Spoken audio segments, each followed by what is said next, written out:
back, ladies and gentlemen. This is the Brew Party Podcast. It's episode number 38. You just heard Sam Cardona from the Girl Who Talks Sports podcast. And now you're hearing Maloney's Money Line with the one and only Ryan Maloney. Ryan, how are you doing, buddy? I'm doing great. How are you doing? Oh, I'm great. It's Thanksgiving week, ready to get stuffed with some turkey, watch some football, and ignore my family. How about you? Same. This Looking forward to some turkey. Yeah, and some ham too. I'm a ham. I'm guy. a big ham guy too. Yeah. Yeah, absolutely. So this is Maloney's Money Line, week number 17. We're coming off a pretty terrible week number 16, if we're being honest. Ryan finishes the weekend at 4-4. I go to 3-5. Not great. We're coming off of a 6-2 and a 7-1 week, respectively. Not really where we saw this going, especially after Saturday. I was sitting at 2-1, not the best, but feeling pretty good. And then I go, 1-4 in NFL play. That was terrible. What was your takeaway from last weekend, Ryan?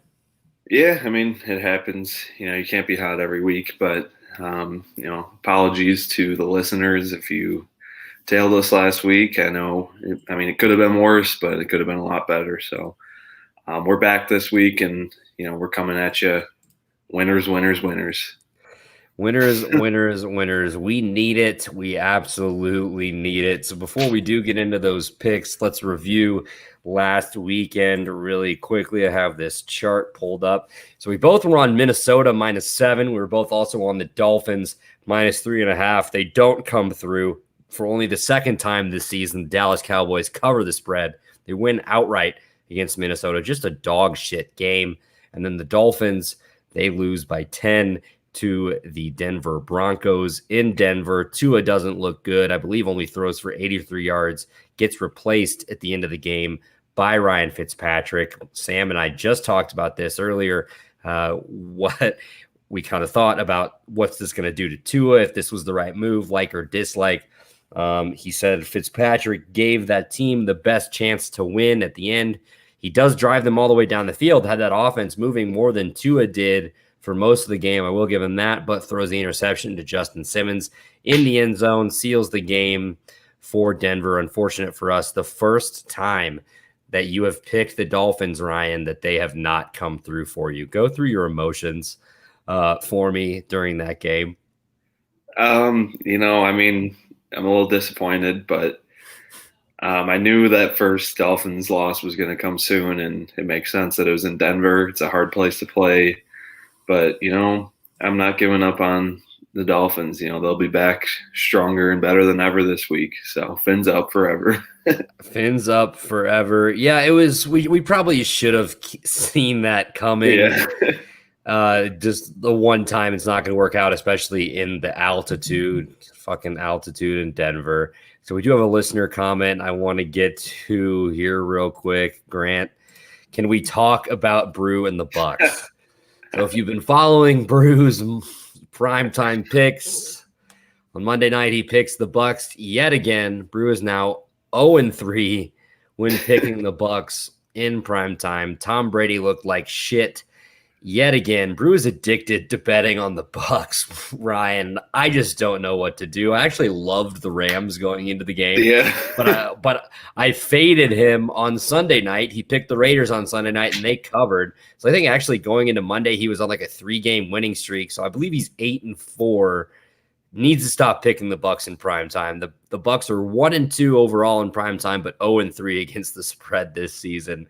Do you think it's because Tommy is just used to going to bed a little bit earlier than that, Ryan? It's a little too late for him, or what? It might be. I don't know.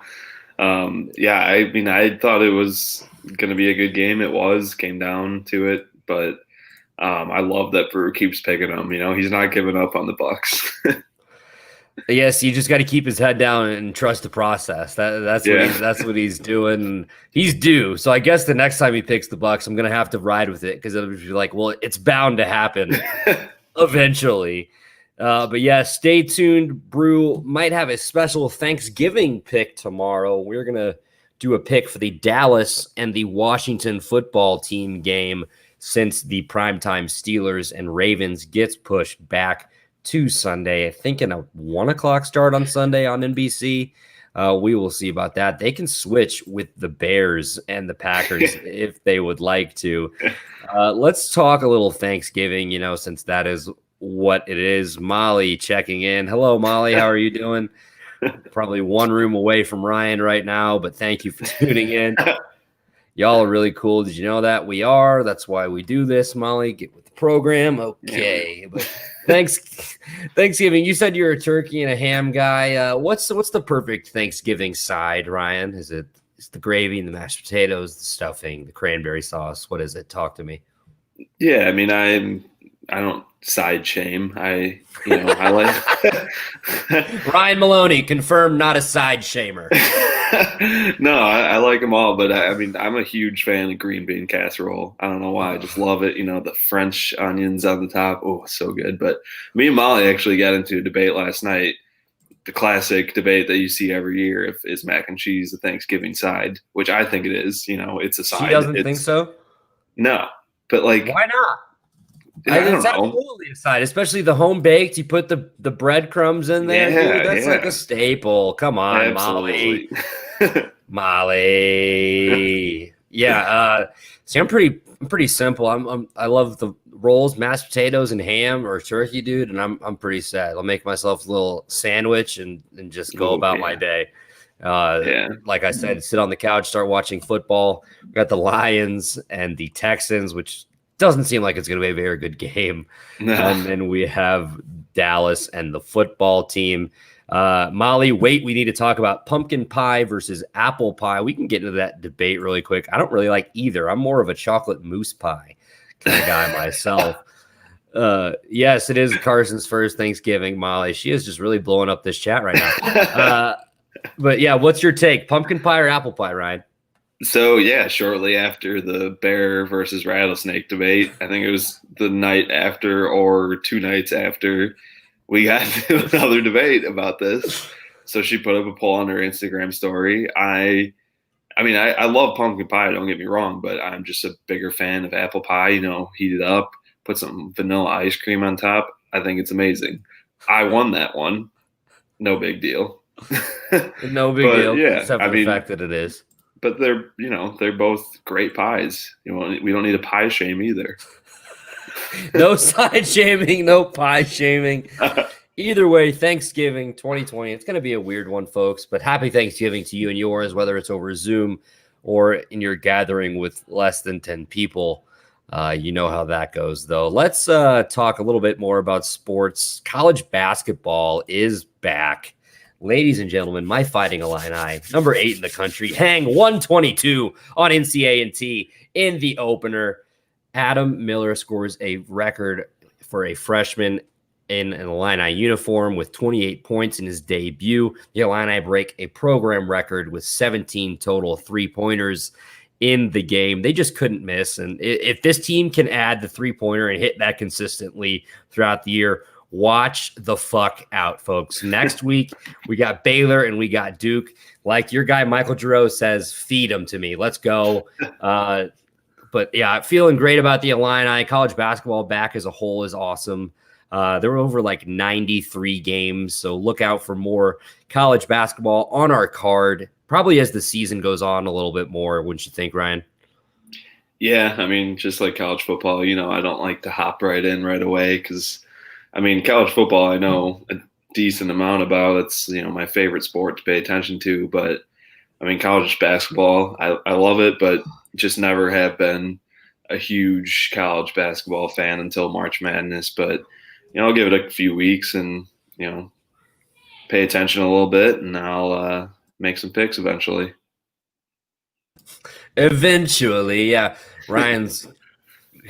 We'll pretend that I didn't have like 10 or 12 plays today, but yeah, I love it. College basketball is back. It's going to be really fun, especially over Thanksgiving to see all the games, just more stuff to watch and kill that time that you would normally have with your family, but this year maybe not so much. But let's get into some picks. Let's update the records before we do that. So coming into this week, we are 144 and 102 and 3 plus 31.5 units. So we lost a little bit last week. That's thanks to me. Sorry. Hand up. That's my fault.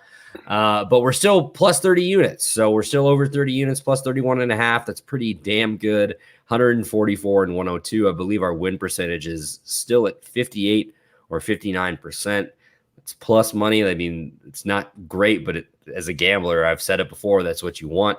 So we're looking at Ryan's record. He's still doing really well. 73, 49, and 2, plus 18.8 units. If we dive a little bit deeper into some of Ryan's stats, he is 7-9 when picking his favorites. His underdog of the week, Scooby-Doo underdog of the week, is 10-6. It's actually 0-2 the last 2 weeks. Not looking too good there. Hopefully he will turn it around. His overs are 7, 8, and 1. His unders are now his best category at 11-5, locks at 9-7, and his general picks are 28, 15, and 1. He continues his dominance in college football, folks. 14-5 when picking college football games, Ryan is, and he is 31, 23, and 1 in the NFL. Absolute heater, Ryan. I guess 4-4 last week, so not a heater, but not negative. You're staying even. Any comments on your prowess, your record here so far? Yeah, no, I think we're doing pretty good. I really want to get to plus 20 units this week.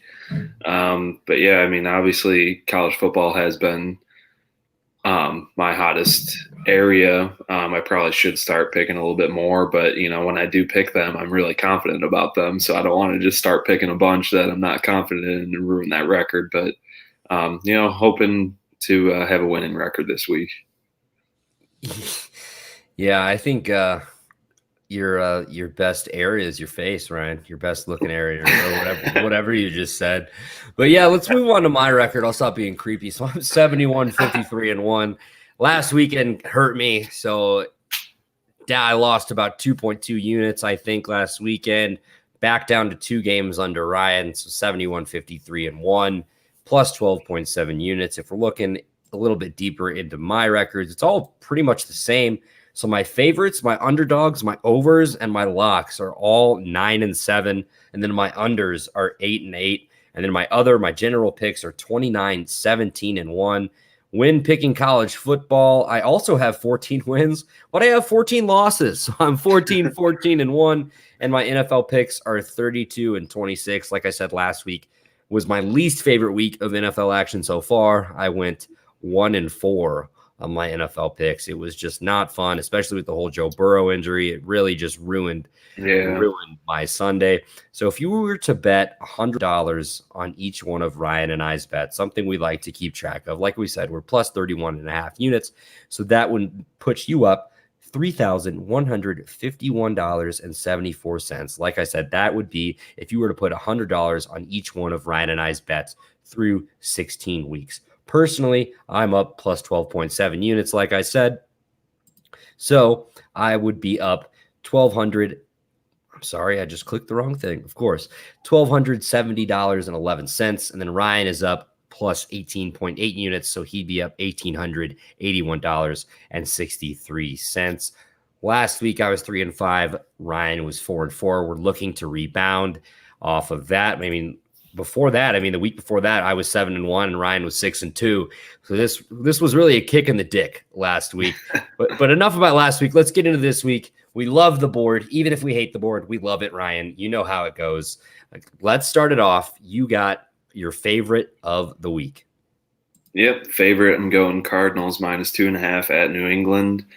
I think the spread should be a little bit bigger than this. I think the Cardinals are a far better team than the Patriots. But I mean, I know, who knows? The Patriots have played a few good games, but I think Cardinals win this game by at least a touchdown. Absolutely. I like that pick as well. I'm going to give it out now. I have it. It's my lock of the week, folks. Lock it in. Cardinals minus 2.5.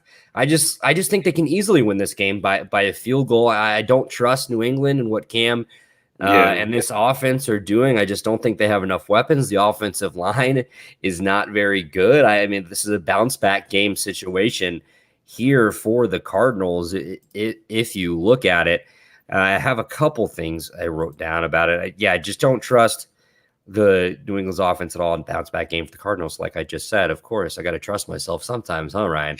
Yeah. So that is my lock of the week. You just gave your favorite. I'll go ahead and give my favorite as well. So I'm double dipping, going 2 picks in a row here.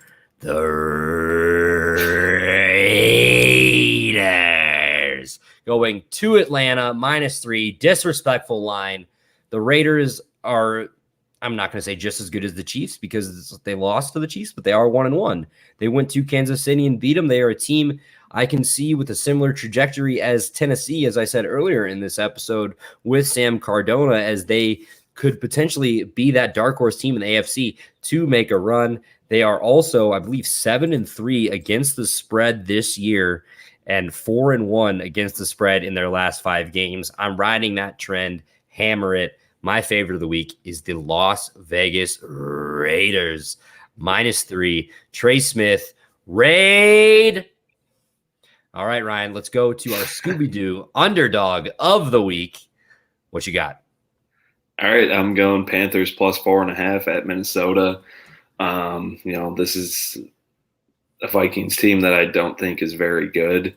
They just lost to the Cowboys. So, I don't know what else to say. The Panthers, I know they don't have CMC this week, but Mike Davis has done a pretty good job filling in for him. I just don't think it should be this big of an underdog for the Panthers going into Minnesota this week. So I'm taking them as my underdog. Yeah, especially with what Carolina was able to do to Detroit last week, talking about shutting them out 20-0 with their backup quarterback, PJ Walker of XFL lore. Is Teddy back this week, or is it the PJ Walker show again? Do you know?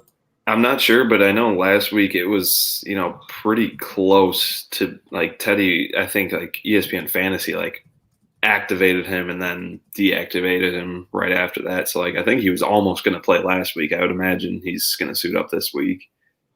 You better suit up. That is Ryan's underdog of the week, the Panthers +4.5 versus Minnesota. That's -115 on the juice there for Mr. Maloney, or Mahoney, as Kai would say. My underdog of the week, I'm going to go with the Tennessee Titans +3 versus the Indianapolis Colts. They're coming off that big win versus Baltimore, still riding high at the same time. Indianapolis is also coming off that big win over Green Bay. So that the Titans are 2-1 against the spread as underdogs this season. I know that's not a lot of data there, but I'm going to ride that. I ride the hot hand. I like Tennessee to cover the 3 points versus Indianapolis. I just found it really hard to pick an underdog this week in college football or the NFL. I kind of like the Panthers +4.5, but I just don't know. I'm going to go with the best team in my mind that is listed as an underdog this week. Yeah, absolutely. And I checked that game out, almost picked that, but I decided to go with the Panthers. But I like that a lot. We're like you a lot. All right. Let's go to our overs of the week. Ryan, what you got for me? All right, I'm going Ole Miss, Mississippi State, over 68.5, the Egg Bowl. Ole Miss, I believe 5 of their 7 games have gone over. Their defense isn't great. Their offense is, pretty solid. I know Mississippi State sucks, but, I think they could put up a few touchdowns. It is a rivalry game. So we're going to hit that 69 mark. 69, very nice score we're hoping for here. But yeah, I like that. Ryan pulling out the stats. 5 of their 7 games have gone over. Look at that, dude. Just fucking God, you just turn me on more and more every show. All right. My over of the week, I'm going Buffalo and the Chargers over 52.5. The Buffalo overs are 7-2-1 this year, and the last 6 Chargers games have gone over. That was the lone game that I hit on in the NFL last week. Chargers and Jets over 46, I believe it was. But yeah, I'm going to ride this. Buffalo's offense is awesome. Justin Herbert's been able to do a lot of good things with Keenan Allen. and the Hunter Henry and the rest of the Chargers offense. I like this game to go over 52.5, Ryan. Yeah, and I'm pretty sure Eckler is back this week too, so that'll help him a lot. Oh, feed me the over. All right, let's move on to our unders of the week. What you got? All right, I'm going Browns, Jags under 49.5. Yeah, I mean, I think the last 2 or 3 games, the Browns games have been just so bad. Like they just keep going under. So I'm going to ride this. Jacksonville, not a very good team. And I don't really think Cleveland is either. So I think 49.5 is kind of a lot of points for these two teams.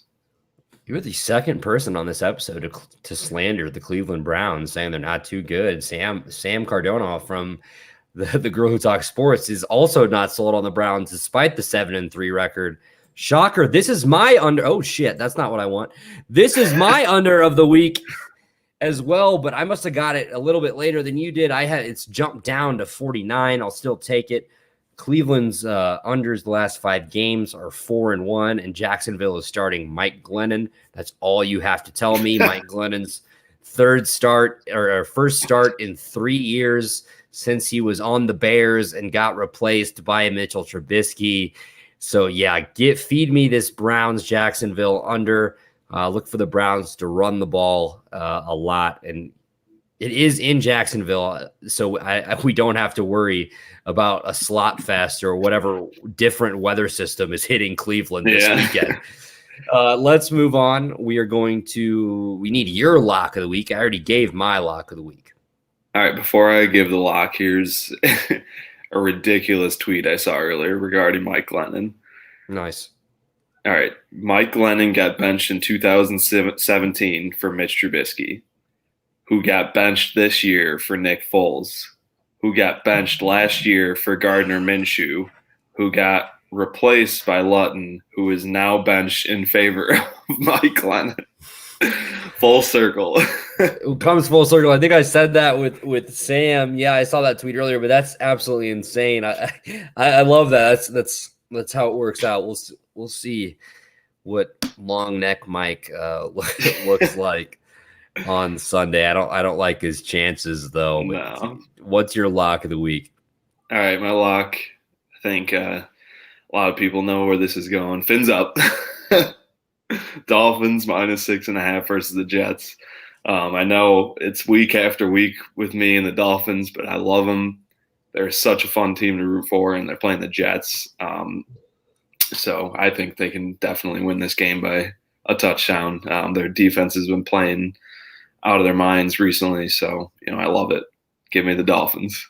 Give him the Dolphins -6.5. Nobody's surprised. Are you concerned at all with the way the Jets played last week, and they were able to cover versus the Chargers, and the Dolphins kind of woes on offense and that quarterback situation down there in Miami? Yeah, not really. I mean, the Jets are garbage. They had a good week last week, and they still lost. So, I'm loving the Dolphins every week. I'm taking them. Every week, Dolphins will be on Ryan's card. Fins up, Ryan Maloney, his lock of the week. -6.5 versus the New York Jets. You better lock it up. Let's go to our general picks. We each got 3 general picks. I'll start out. You already saw it here. Giants -6 versus Cincinnati. The Giants are 7-3 versus the spread, and I believe 4-1 in their last 5. I have it written down here. Yeah, 4-1 in their last 5 against the spread, 7-3 overall. And Cincinnati is obviously without Joe Burrow. Brandon Allen making the start, called up from their practice squad. So I would hammer the Giants here, who need as many wins as they can get to secure that division, to try to make the playoffs out of the NFC East. Give me the Giants -6. Going to ride that 4-1 in their last 5 trend. Yeah, absolutely. I love Joe Burrow. It sucks that he went down for the rest of the season, but he'll be back next week or next year, not next week, but he'll be back next year. Speedy recovery. Nice, right? No, I believe in Joe Burrow. I love him. hopefully he's got a speedy recovery. Yeah, I hope so too. I asked Sam about it earlier. If he's not fully healthy, ready to go week 1 next year, do you consider leaving him out the whole year, coming back fully healthy in 2022? Yeah, I don't know. It's tricky. You obviously don't want to rush that type of injury and, have it linger. But, I know he's a competitor. He's going to want to get back out there as soon as possible. Yeah, absolutely. Great analysis there from Ryan Maloney. As always, give me your first general pick of the All week. right. Coming back to college football, going Notre Dame -5.5 at North Carolina. I know a lot of people aren't really sold on Notre Dame, but them beating Clemson was enough for me to see. I think they're a legit team. I think they win this game by a touchdown at least. Yeah, absolutely. I like that. I have it being a shootout.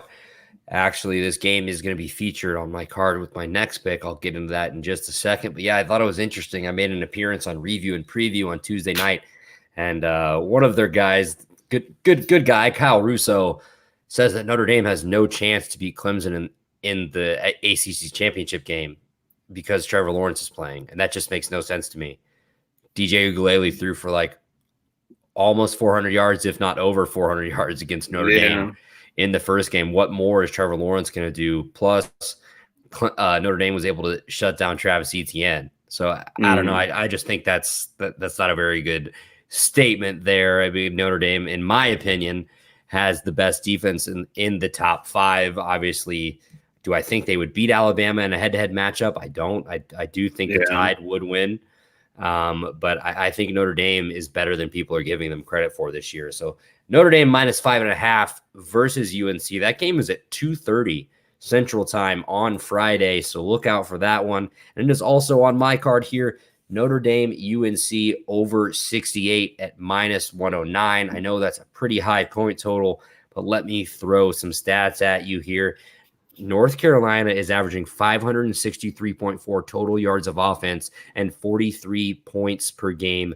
Notre Dame is averaging 462 yards of offense and 37.6 yards. 37.6 points per game themselves. I expect this to be a shootout. I know I just talked about how good Notre Dame's defense is, but I mean, Sam Howell has over 2,500 yards. Their running back Williams has over 800 yards. Kyron Williams also has, for Notre Dame, has over 700 yards. There's just a lot of really good athletes going to be on the field. I expect North Carolina to throw the ball down the field a lot, and Notre Dame to try to run it down their throat and look for some big plays from Book and Kyron Williams there. Also, the last 4 North Carolina games have gone over the total. So I'm going to ride that trend. Notre Dame, UNC over 68 at -109 odds there. What is your second to last pick of the evening for me? I'm going Seahawks -5 at Philadelphia. I mean, the Eagles, not a good team. I think, I don't know. There's not, Carson Wentz is garbage. I think Russ definitely, throws for like 4 or 5 touchdowns against them. So I think they win by at least 2 touchdowns. This is just, this line doesn't really make much sense to me. I don't know. I just think the Seahawks blow them out in this game. Is this a disrespectful line, Ryan? I would say so, yeah. I mean, I know the Seahawks have kind of slumped off the past few weeks, but, I mean, the Eagles are a garbage team. Yet still in first place in the NFC East. Yeah, so, well, that's not hard to do. Absolutely. So my last pick of the week, I'm going to college football, another total. Indiana and Maryland over 63.5. Indiana overs this year are 4-1. Michael Penix Jr. threw for almost 500 yards, and he had 5 touchdowns last week versus OSU. Ty Freifogel is one of the best receivers in the country. He had 218 yards, 2 touchdowns on 7 catches last week. And Tua's younger brother, Talia Tagovailoa, has been really good for Maryland. They averaged 428 yards of offense per game, but their defense also gives up 474. That That just seems like a lot of points to me. Jake Funk for the Terrapins is also having a great year at running back. And I also just wanted to say the name Jake Funk. He's a white running back for Maryland. So, Ryan, give me your last pick of the week. I'm going to plug some stuff and we're going to get the hell out of here. All right, last pick. I'm going Rams -7 at home versus the 49ers. We've talked about it before. The 49ers team is pretty beat up. The Rams just, beat the Buccaneers, who in my mind is a Super Bowl contender.